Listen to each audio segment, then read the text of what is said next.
Hello and welcome guys, welcome back once again. कैसे हैं आप सभी? आई होप सो आप सभी बहुत अच्छे होंगे।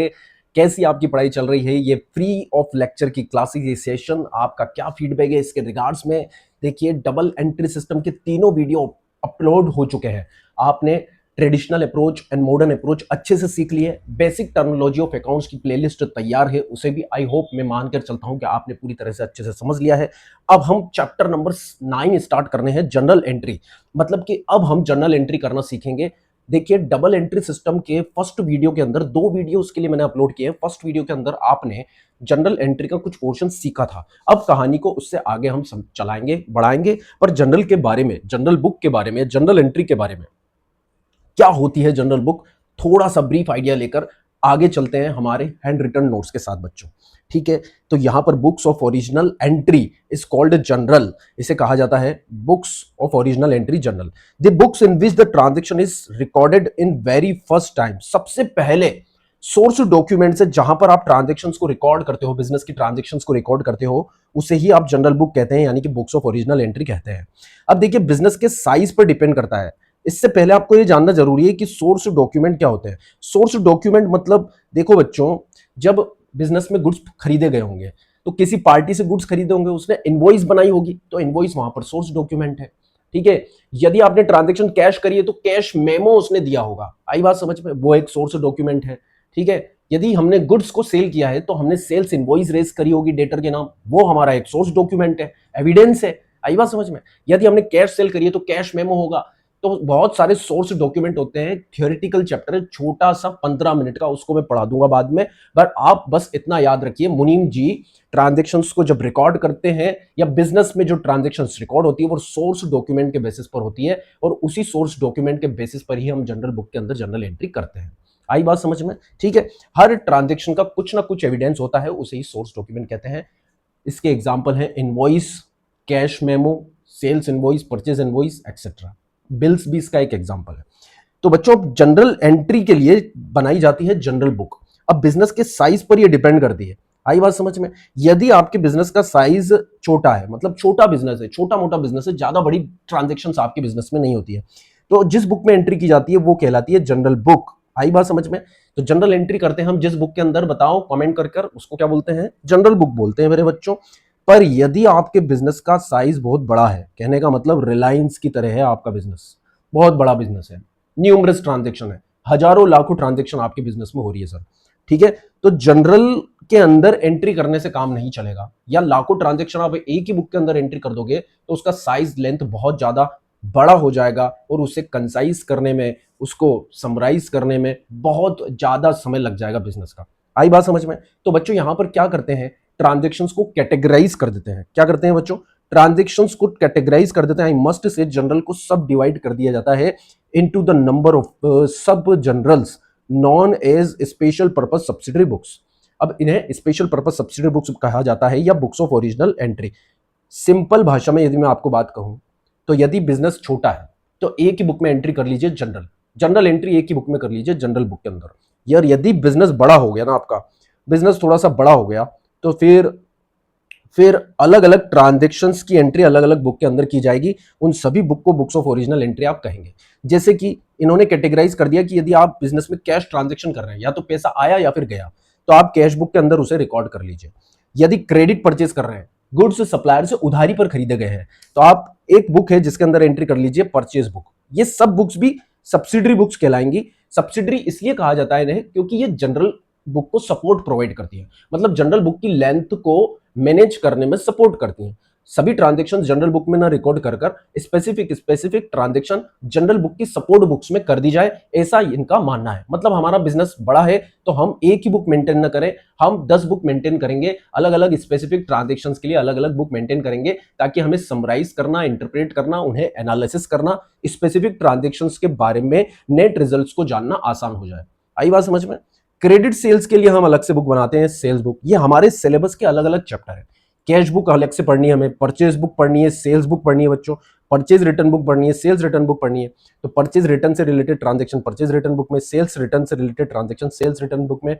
अब यदि आप सीए फाउंडेशन कर रहे हैं तो आपको ये पढ़ना है bills receivable book, bills payable book, और ये हमें नहीं पढ़ना है 11th के सिलेबस में। ठीक है, अब बची हुई जो भी ट्रांजेक्शन है जो इन पूरी 60 ट्रांजेक्शन्स में कवर नहीं होती, मतलब ना तो वो कैश ट्रांजेक्शन है बच्चों, ना वो क्रेडिट ट्रांजेक्शन है, क्रेडिट परचेज है, ना क्रेडिट सेल है, ना परचेज रिटर्न है, ना सेल्स रिटर्न है, तो बच्चों हम उठाएंगे उसे और उसे उठाकर हम जनरल प्रॉपर में रिकॉर्ड करेंगे। सर अब बचा ही क्या है? देखो मैं बताता हूं आपको क्या बचा। देखिए आपने मान लीजिए असेट्स परचेज करिए, असेट्स क्रेडिट पर परचेज करिए आपने, ठीक है, ये एग्जांपल है, ठीक है, असेट्स क्रेडिट पर परचेज करिए, तो आप इसे कहां पर रिकॉर्ड करोगे बताओ बच्चों, आप इसे कहां पर रिकॉर्ड करोगे? जनरल प्रॉपर में। दूसरा, आपने असेट्स को क्रेडिट पर सेल किया है बच्चों, असेट्स को आपने क्रेडिट पर सेल्स किया है, तो इसे भी आप जनरल प्रॉपर में रिकॉर्ड करोगे। तो क्या बात समझ में आई? जरा सी बात सर हमें यह समझ में आई कि एविडेंस से, सोर्स डॉक्यूमेंट से जो एंट्री हम करते हैं, उस एंट्री को डेबिट और क्रेडिट के फॉर्म में जो एंट्री हम करते हैं, डबल एंट्री सिस्टम वाले चैप्टर में हमने थोड़ा थोड़ा सीख लिया था, उसके बेसिस पर जो हम एंट्री करते हैं वो एक बुक के अंदर करते हैं, उसे ओरिजिनल बुक ऑफ एंट्री कहते हैं जनरल। जब ट्रांजेक्शन्स बड़ी हो जाती है और इसके अंदर एंट्री सोर्स डॉक्यूमेंट के बेसिस पर की जाती है। जब बिजनेस का साइज छोटा होता है तो एक ही बुक मेंटेन की जाती है जिसे बोलते हैं जनरल, और जब बिजनेस का साइज थोड़ा सा लेंथी हो जाता है, बड़ा हो जाता है, तो जनरल को सपोर्ट करने के लिए जनरल को सब डिवाइड कर दिया जाता है, जनरल बुक को सब डिवाइड कर दिया जाता है और अलग अलग बुक्स में उसको तोड़ दिया जाता है। उन्हें स्पेशल पर्पस सब्सिडरी बुक्स कहते हैं। स्पेशल पर्पस सब्सिडरी बुक्स इसलिए क्योंकि अलग अलग पर्पस के लिए अलग अलग बुक यहाँ पर मेंटेन की जाती है, फिर जिसका पर्पस सॉल्व होता है उसी बुक में उसको एंट्री कर लिया जाए। जैसे कैश बुक के कैश ट्रांजेक्शन्स की एंट्री कैश बुक में की जाती है, क्रेडिट परचेज की एंट्री परचेज बुक में, क्रेडिट सेल्स की एंट्री सेल्स बुक में। अब मुझे एक बात बताओ, यदि हम कैश परचेज या कैश सेल्स कर रहे हैं तो उसे कहां पर रिकॉर्ड करेंगे? बताओ, जवाब दो, कमेंट बॉक्स में कमेंट का जवाब देना आपको। कैश परचेज या कैश सेल्स को कहां एंट्री करेंगे? क्योंकि क्रेडिट परचेज और क्रेडिट सेल्स को तो हम परचेज बुक और सेल्स बुक में रिकॉर्ड करते हैं, पर कैश सेल्स को और कैश परचेज को कहां रिकॉर्ड करेंगे? ये क्वेश्चन है आपके लिए।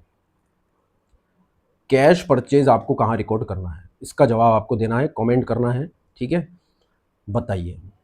दूसरा क्वेश्चन आपके लिए, कैश सेल्स को हम कहां पर रिकॉर्ड करेंगे?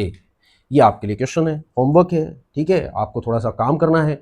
परचेज बुक और sales book, purchase return, sales return, purchase return, sales return में, bills receivable, bills payable, bills receivable, bills payable में, और बाकी जो बची हुई ट्रांजेक्शन वो हम रिकॉर्ड कर लेंगे बच्चों जनरल प्रॉपर में। क्या बात यहां तक समझ में आई? हाँ जी सर। अब देखिए बच्चों, ये हमने डबल एंट्री वाले चैप्टर के अंदर पढ़ लिया था, ठीक है, फिर यहां पर ये भी हम पढ़ चुके थे, एक बार रिवीजन कर लेते हैं। अप्रोच ऑफ अकाउंटिंग के बारे में हमने पढ़ा था कि दो अप्रोच होती है, traditional approach, modern approach. Traditional approach भी हमने पढ़ लिया, ये फर्स्ट वीडियो था डबल एंट्री सिस्टम का। मॉडर्न अप्रोच हमने पढ़ लिया, ये सेकंड वीडियो है double entry system of accounting का। देखिए, जनरल का बेसिक आज कवर कर कर हम चैप्टर नंबर 9 के क्वेश्चंस, प्रैक्टिकल क्वेश्चंस स्टार्ट कर देंगे, फिर कॉन्सेप्ट्स धीरे धीरे जैसे जैसे पढ़ते जाएंगे और क्वेश्चंस करते जाएंगे बच्चों। आई बात समझ में? ट्रेडिशनल अप्रोच का मैं रिवीजन आपको करा देता हूं एक बार, इसे ही हमें यूज लेना है क्योंकि जनरल एंट्री के लिए ट्रेडिशनल अप्रोच ऑफ अकाउंटिंग। देखिए, हमने दो हाउस बनाए थे। पहला हाउस जिसके अंदर हमने 3 अकाउंट रखे थे, एक था कैपिटल, दूसरी लाइबिलिटी, तीसरी इनकम एंड गेन्स। दूसरा हाउस जो बनाया था हमने, उसमें 2 अकाउंट रखे थे, एक्सपेंसेस एंड लॉसेस और असेट्स। कुल मिला के 5 ही अकाउंट होते सर। जो पहला हाउस था हमारा, फर्स्ट हाउस, उसका नेचर अलग था, सेकंड हाउस का नेचर अलग था। फर्स्ट हाउस का नेचर बोले तो क्रेडिट होता है, मतलब कैपिटल, लाइबिलिटी और इनकम गेन्स का नेचर होता है क्रेडिट। सबके नेचर अलग अलग होते हैं, किसी को गुस्सा आता है, जल्दी आ जाता है, कोई हमेशा खुश रहता है। आई बात समझ में? उसी तरह से यहां भी नेचर डिफाइन होते हैं मेरे बच्चों। एक्सपेंसेस एंड लॉसेस, फिर दूसरा असेट्स, इनका नेचर होता है by default debit. Okay sir, ये यदि इंक्रीज होते हैं तो अपने नेचर के अकॉर्डिंग रिएक्ट करते हैं बच्चों। इंक्रीज होते हैं तो हमारे नेचर के अकॉर्डिंग ही हम रिएक्ट करते हैं। तो बच्चों, capital, liability, income and gain, जिनका बाय डिफॉल्ट नेचर क्रेडिट होता है, और यदि ये इंक्रीज होते हैं बिजनेस के अंदर तो बच्चों क्रेडिट कर दिए जाते हैं, और यदि डिक्रीज होते हैं तो नेचर के अपोजिट रिएक्ट करते हैं, या फिर क्रेडिट बैलेंस होने के नाते डिक्रीज होने पर डेबिट हो जाते हैं।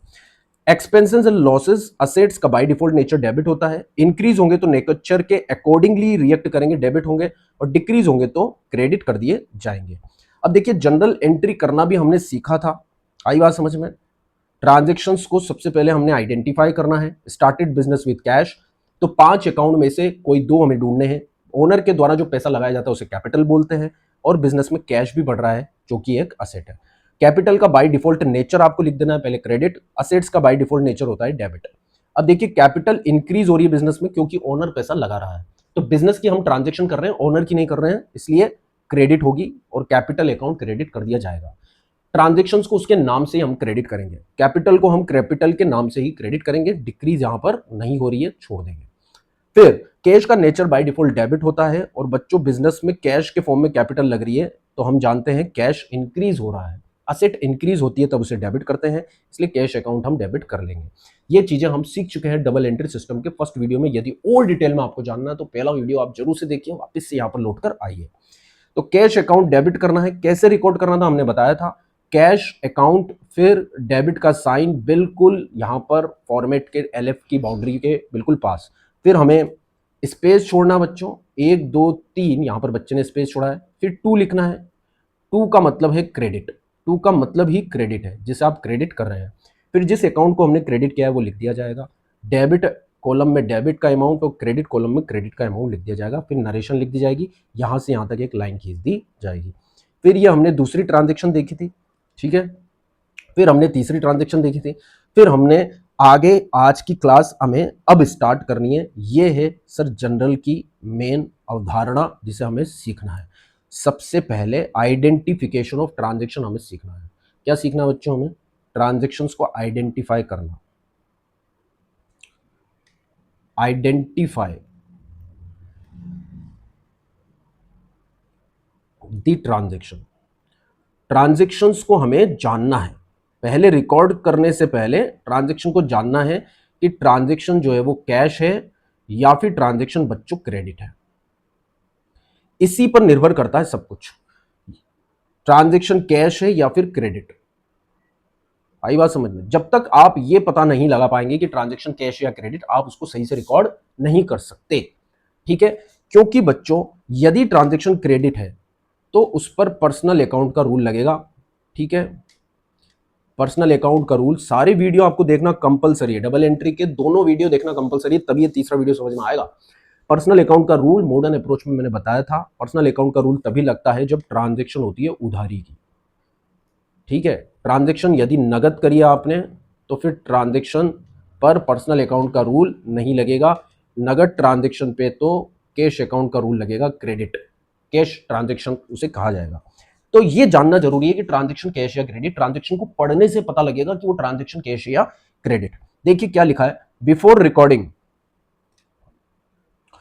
क्या लिखा है मैंने, देखिए before recording any transaction first of all we have to identify whether the transaction is cash transaction और क्रेडिट ट्रांजेक्शन। भाड़ में गया ट्रांजेक्शन को जनरल एंट्री के फॉर्म में रिकॉर्ड करना, पहले तो ये जान लें कि वो ट्रांजेक्शन कैश है या क्रेडिट है बच्चों, ठीक है। तो सबसे पहले जो फर्स्ट चेक हम लगाएंगे, फर्स्ट जांच, पहली जांच जो हम करेंगे, हॉस्पिटल में है अब ये, कोई भी एक इशू है हॉस्पिटल में आया, अब सबसे पहले इस पे जांच की जाएगी। पहली जांच क्या होगी सर, कि कहीं कैश ट्रांजेक्शन तो नहीं है, मतलब कैश का वायरस तो नहीं है उस बीमारी के अंदर, उस शरीर के अंदर, उस पेशेंट के अंदर। तो सबसे पहले हम करेंगे चेक कैश ट्रांजेक्शन, जो भी ट्रांजेक्शन उसके अंदर हम चेक लगाएंगे क्या वो एक नगद की ट्रांजेक्शन है या उधारी की। तो कैश के लिए हम क्या चेक करते हैं, देखिए whether any of the following indications are there for cash, यदि उस ट्रांजेक्शन के अंदर लिखा है फॉर कैश, जैसे गुड्स परचेज फॉर कैश इस तरह से लिखा हुआ है, तो कैश ट्रांजेक्शन है, वो निश्चित तौर पर कैश ट्रांजेक्शन है, गुड्स को खरीदने के लिए पैसा दिया गया है। दूसरा पेड, इस तरह से लिखा है पेमेंट मेड, पेड, रिसीव्ड, आई बात समझ में, वेजेस पेड, सैलरी पेड, तो पैसा गया है सर, पैसा गया है मतलब उधारी नहीं है, बाकी नहीं है, कैश ट्रांजेक्शन है। Received, commission received, rent received, तो यहां पर पैसा मिल गया है, कैश मिल चुका है सर, इसका मतलब वो ट्रांजेक्शन कैश है। पेमेंट मेड, हमने पेमेंट कर दिया है किसी को, XYZ लिमिटेड को हमने पेमेंट कर दिया है जिससे हमने उधार खरीदा था, तो पेमेंट गया, इसका मतलब कैश चला गया, कैश ट्रांजेक्शन। पेमेंट रिसीव्ड, पैसा मिल गया, कैश ट्रांजेक्शन। अब देखिए ये सबसे इंपॉर्टेंट चीज है, रूपी का जो साइन होता है ना, ये जो रूपी का साइन है, ये रूपी का sign isn't an indication of cash, rupee का साइन कैश का इंडिकेशन नहीं है। जैसे लिखा हुआ है goods purchased from Mohan rupees 10,000। यदि ऐसा लिखा हुआ है तो बच्चों ये जो रुपी का साइन है ये कैश का इंडिकेशन नहीं है। क्या ये कैश इंडिकेशन है? नहीं है सर, ये कैश इंडिकेशन, आप इसके आधार पर इसे कैश इंडिकेशन नहीं कह सकते। तो इसमें ढूंढो, फॉर कैश लिखा है, पेड लिखा है, मतलब कुछ ना कुछ रिसीव्ड हुआ है, पेमेंट मेड, पेमेंट रिसीव्ड, ऐसा कुछ लिखा है क्या? Goods purchased from Mohan 10,000। आई बात समझ में? तो कैश का कोई इंडिकेशन नहीं है, तो फर्स्ट सीन में ये कैश ट्रांजेक्शन नहीं है। Are you getting my point? Example से आपको समझ में आ गया है, ठीक है। अब देखो सेकंड चेक किसका होता है? सेकंड चेक होता है क्रेडिट ट्रांजेक्शन का। और इसको लगाना कब है आपको? सर सेकंड दूसरी जांच हम तब करेंगे when first check is failed. देखो पहली जांच में बीमारी पकड़ में आ गई, ठीक है, तो उस हिसाब से ट्रीटमेंट चालू हो जाएगा यार, उस हिसाब से जनरल एंट्री चालू कर देंगे। और पहली जांच में बीमारी पकड़ में ही नहीं आई, पता ही नहीं चला कि कैश ट्रांजेक्शन क्रेडिट है, कैश है, क्या है, बीमारी क्या है, तब दूसरी जांच करेंगे ना। तो अब दूसरी जांच कर रहे हैं सर, दूसरी मशीन में उतार दिया हमने पेशेंट को, दूसरा सैंपल ले लिया हमने। वो सैंपल किसका होगा? क्रेडिट ट्रांजेक्शन का। तो अब क्रेडिट ट्रांजेक्शन के हम लिए हम उस ट्रांजेक्शन में क्या ढूंढेंगे? When any of the following indications are there. Credit के, उधारी के संकेत ढूंढेंगे। क्या ढूंढेंगे सर? उधारी के सबूत ढूंढेंगे हम। क्या ढूंढेंगे? उधारी के सबूत ढूंढेंगे सर हम। उधारी के सबूत, सपूत नहीं है, सबूत है, एविडेंस है। उधारी के एविडेंस क्या है सर? उधारी के evidence on credit, goods purchased on credit. Transaction खुद ही कह रही है कि उधारी पर खरीदा है। आई बात समझ में? तो उधारी मानना है, नगद क्यों मानेंगे भाई, है ना। जैसे पहले कहा था कि परचेज फॉर कैश, तो कैश ही मानना है, क्यों उधार मानेंगे। Purchase goods of on credit, तो क्रेडिट ही मानेंगे, उधारी मानेंगे, है ना। पेमेंट ड्यू, खुद ने बोल दिया कि पैसा देना बाकी है, तो उधारी है सर ट्रांजैक्शन की। आउटस्टैंडिंग, आउटस्टैंडिंग का मतलब बकाया, खुद ही बोल रहा है कि पैसा बकाया है, या तो पैसा लेना बाकी है, पैसा देना बाकी है, तो उधारी हो गई। या पार्टीज नेम, ये इंपॉर्टेंट है, पार्टी का नाम दे दिया ट्रांजैक्शन के अंदर। जैसे अभी हमने पढ़ी थी तो ये मोहन का नाम दिया था, देखो ये मोहन का नाम दिया था ना, दिया था ना। तो ये कैश ट्रांजैक्शन नहीं है, क्रेडिट ट्रांजैक्शन है फिर। तो पार्टीज नेम इज गिवन का मतलब बच्चों वो क्रेडिट ट्रांजैक्शन है। देखो मुनीम जी पार्टी का नाम क्यों लिखते हैं? मुनीम जी ने तो ट्रांजैक्शन लिखी, सोर्स डॉक्यूमेंट के बेसिस पर, एविडेंस के बेसिस पर मुनीम जी ने लिख दिया गुड्स परचेज फ्रॉम मोहन ₹10,000। तो मोहन का नाम मुनीम जी ने इसलिए लिखा क्योंकि मुनीम जी बहुत शाणे, बहुत समझदार है, पुराना आदमी जो भी है ना दुकानों पे बैठे, वो पगड़ी पहन के, लाल पगड़ी पहन के, लाल किताब में शुभ और लाभ जो साथिया बना हुआ है, वो बहुत शाणे लोग हैं। उन्होंने पार्टी का नाम इसलिए लिखा क्योंकि या तो पैसा देना बाकी है उसको, मोहन को, सोहन को, या मोहन या सोहन से पैसा लेना बाकी है। यदि किसी व्यक्ति से कुछ लेना या देना बाकी होता है ना, तो मुनीम जी उसका नाम जरूर लिखते हैं ट्रांजेक्शन के अंदर। इसीलिए बच्चों मुनीम जी उस ट्रांजेक्शन के अंदर पार्टी का नाम या तो लिखेंगे या फिर लिख देंगे ऑन क्रेडिट या पेमेंट ड्यू या आउटस्टैंडिंग। मुनीम जी बहुत समझदार है सर हमारे। आई बात समझ में?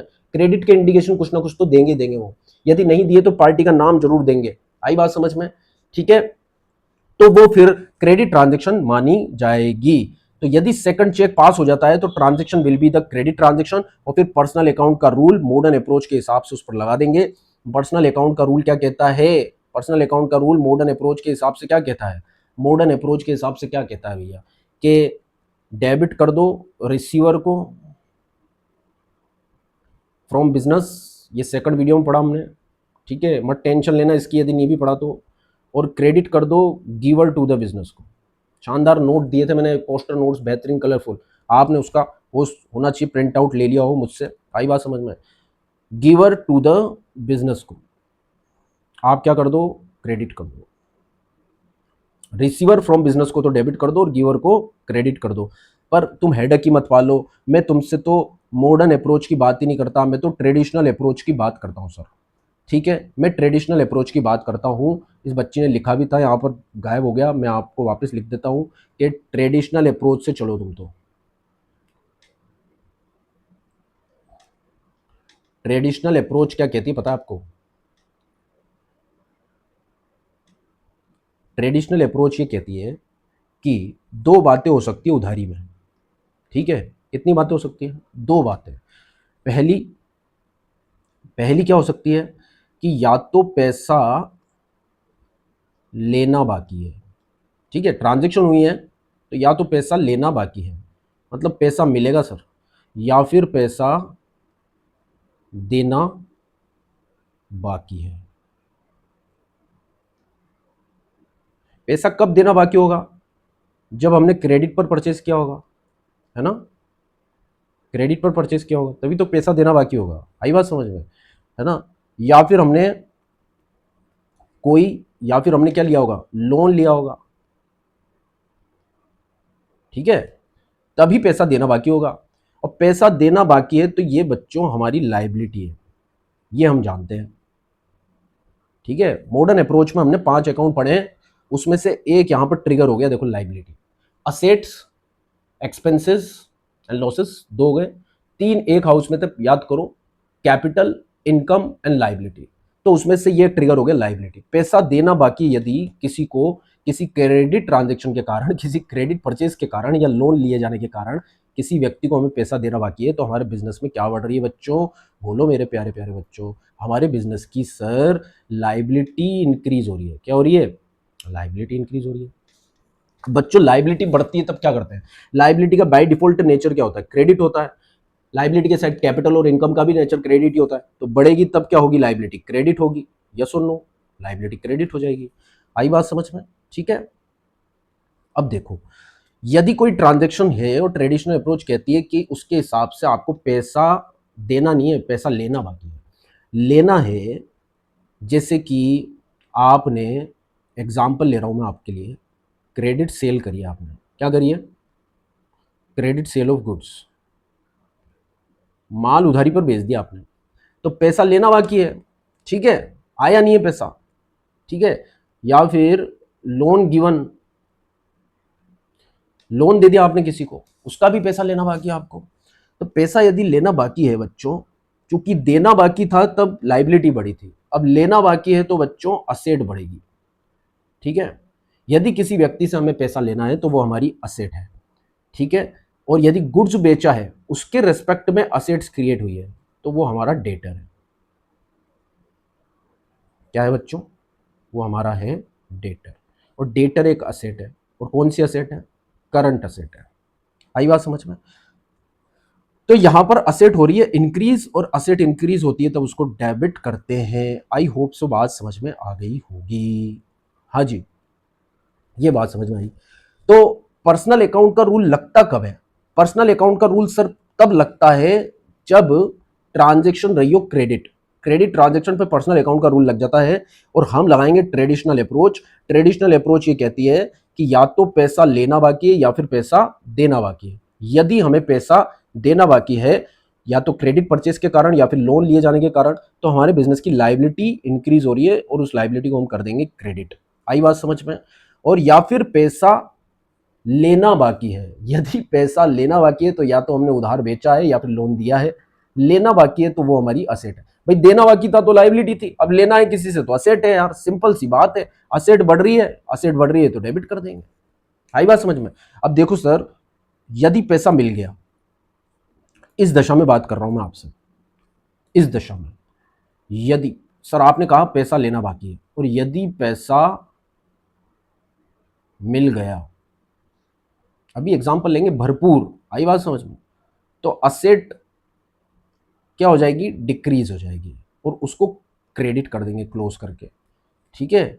और यहां पर जो लायबिलिटी इंक्रीज थी, यदि हमने इस लायबिलिटी का पैसा हमने चुका दिया, यदि हमने इसका पैसा चुका दिया सर, तो सर लायबिलिटी क्या हो जाएगी? डिक्रीज। डिक्रीज होते ही लायबिलिटी हो जाती है डेबिट, क्योंकि लायबिलिटी इंक्रीज होती है तब क्रेडिट होती है, डिक्रीज होती है तब डेबिट होती है। एग्जाम्पल लेंगे बच्चों, बहुत अच्छे से समझ में आएगा। Don't worry, be happy. आप इसको उतारना चाहें इसको उतार सकते हैं, ठीक है, ये उतार सकते हैं आप, ठीक है। आगे बढ़ते हैं।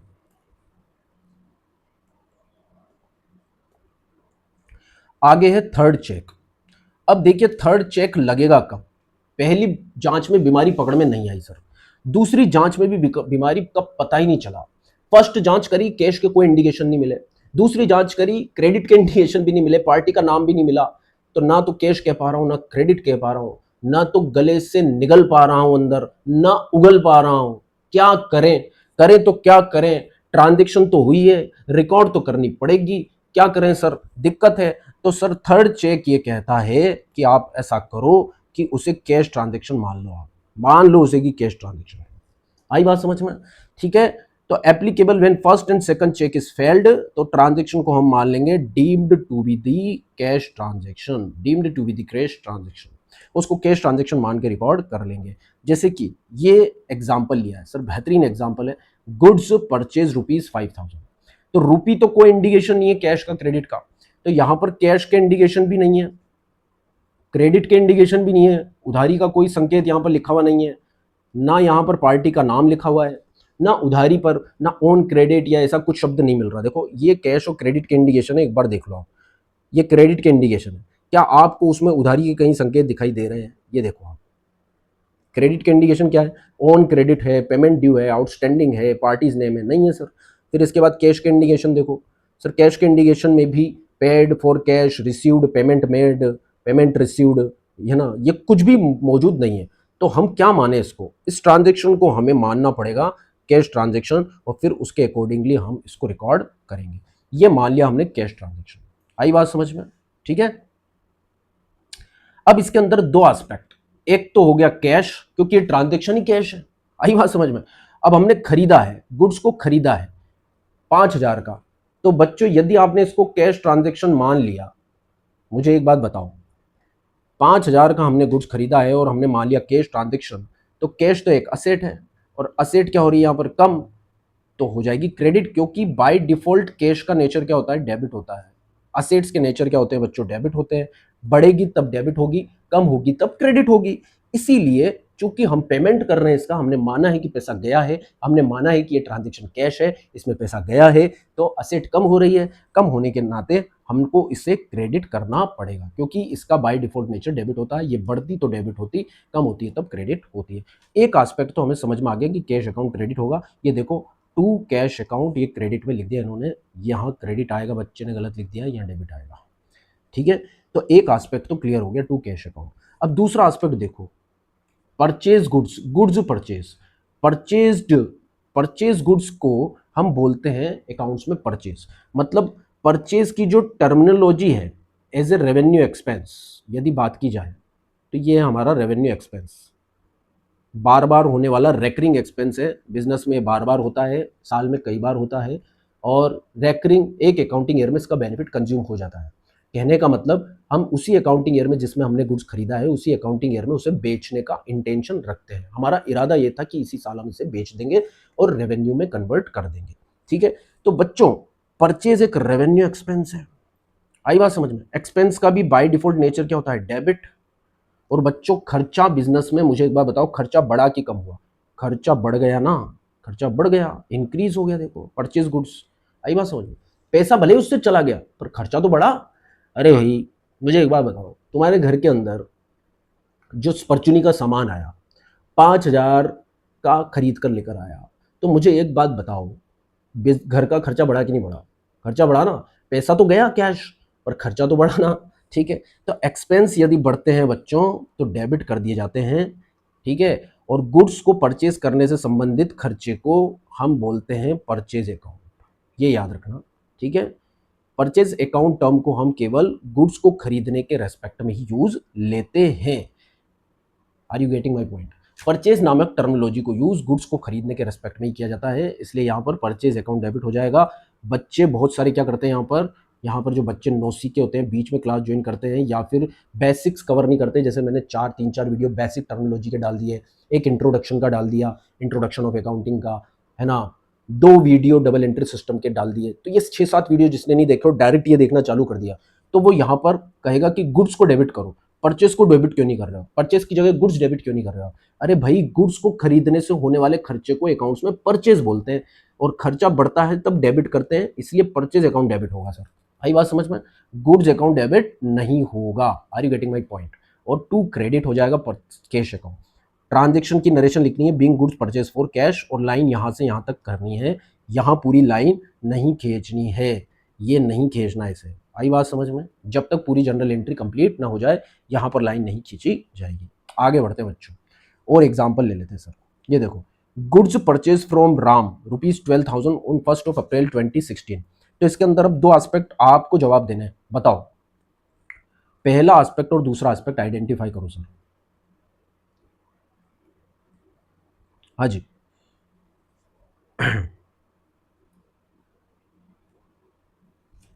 चलिए, एस्पेक्ट्स आइडेंटिफाई करिए आप। हाँ जी, पहला एस्पेक्ट क्या है? Goods purchase. तो गुड्स परचेज क्या है बच्चों आपका? एक एस्पेक्ट हो गया, ठीक है, ऐसे लिख देते हो। दूसरा एस्पेक्ट क्या है ये बताओ? फ्रॉम राम। फर्स्ट चेक लगाओ कैश इंडिकेशन। कैश का कोई संकेत है क्या यहाँ पर? नहीं है। तो कैश ट्रांजेक्शन क्या है? यस सर, कैश ट्रांजेक्शन ये नहीं है। दूसरा चेक लगाओ क्रेडिट का। क्रेडिट के लिए देखो इंडिकेशन दिया है पार्टीज नेम इज गिवन। तो दूसरा एस्पेक्ट हो गया राम, ठीक है।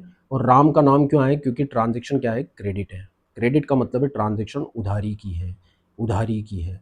अब मुझे एक बात बता दो, जो आपने खरीदा है उधार पर खरीदा है, उधारी पर खरीदा है हमने, ठीक है, राम से। किससे? राम से। तो मुझे एक बात बताओ, पैसा लेना बाकी है या देना बाकी है? तो यहाँ पर पर्सनल अकाउंट का रूल लगेगा। उधारी की ट्रांजैक्शन पर पर्सनल अकाउंट का रूल लगता है। पर्सनल अकाउंट का रूल कहता है कि पैसा लेना बाकी है या देना बाकी है। उधारी पर खरीदा है तो पैसा देना बाकी है, यस और नो?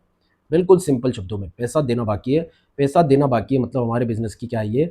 लाइबिलिटी। और लाइबिलिटी मेरे प्यारे बच्चों बढ़ती है तो बच्चों उसको क्रेडिट करते हैं, क्योंकि लाइबिलिटी का बाय डिफॉल्ट नेचर क्या होता है बच्चों? लाइबिलिटी का बाय डिफॉल्ट नेचर क्रेडिट होता है, और जब वो बढ़ती है तो क्रेडिट ही करते हैं in the name of that liability. और यहाँ पर लाइबिलिटी का नाम है राम अकाउंट। तो राम अकाउंट को क्रेडिट कर दिया जाएगा। बोलो राधे राधे, बात समझ में आती है? तो ऐसे ट्रांजेक्शन को हमें आइडेंटिफाई करना है। अब देखो गुड्स परचेज जो है, गुड्स परचेज एक रेवेन्यू एक्सपेंस है। हम इसको रेवेन्यू एक्सपेंस मानते हैं, बहुत सारे इसको खर्चा या असेट भी मानते हैं, ठीक है। तो रेवेन्यू एक्सपेंस है, हम इसे रेवेन्यू एक्सपेंस मानेंगे, ठीक है, हमारी अप्रोच यही है।